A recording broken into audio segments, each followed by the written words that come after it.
With me is Jim Lang, president of the French Creek Valley Conservancy.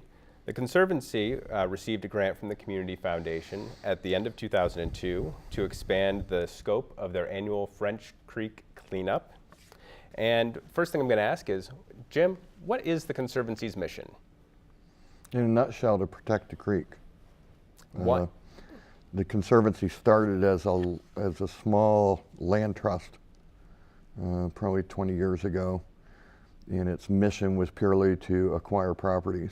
And then the concept of conservation easements came into play, and it expanded its scope into taking conservation easements and/or land to basically protect what is a great community treasure. Okay. What is the purpose of the cleanup that you do each year? The cleanup started frankly, it started about 17 years ago as a bunch of the board members. You know, it's a volunteer board, and the board does almost all the work. And it started as a bunch of the board members getting together once a year and paddling parts of the creek and picking stuff up, and then getting together for a picnic. And several years ago, we decided to expand the scope of the Conservancy's efforts. We needed to start generating more money. And the thought was to turn it into a multi-community, watershed-wide competition, if you will, and get people interested and also leverage that for gaining sponsors and earning money. What's the strangest thing that's come out of the creek in these cleanups? I think we actually give a prize for the most unusual. And last year, a group of Allegheny kids had brought out a deer target, a three-dimensional deer head with the arrow still stuck through it. That was pretty good. We had a safe come out that was full of all sorts of interesting treasures. And how did the grant funding from the Community Foundation help the project?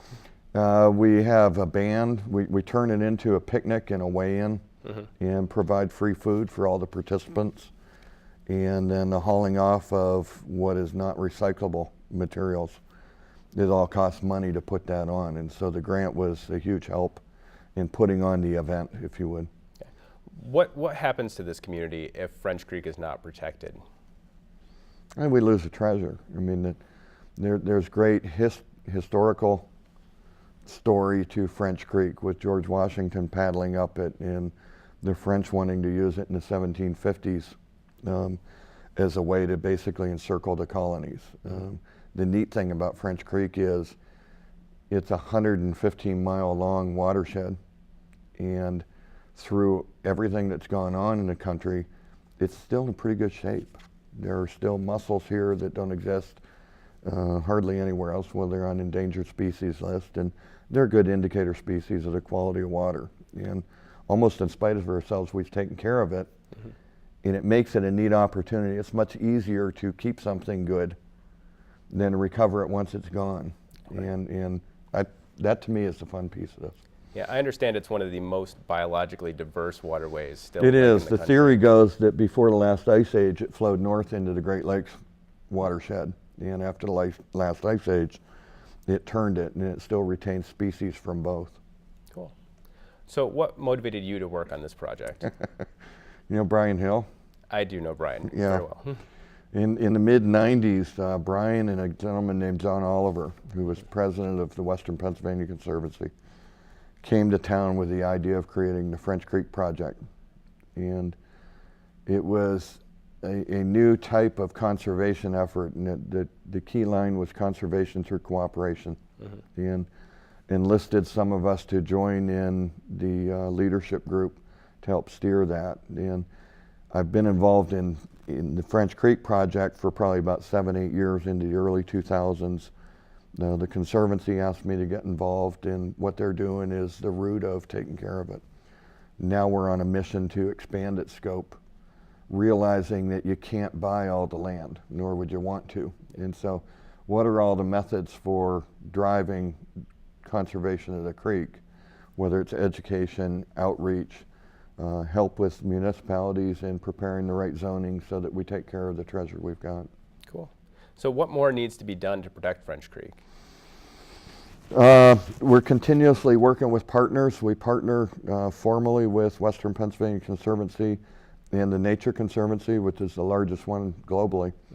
that pour a lot of resources into this area in scientific research. We like to base decision making on science, and so the continuing cataloging of the biology, cataloging of the threats, and identifying and prioritizing the properties that we believe we can acquire in order to protect those areas.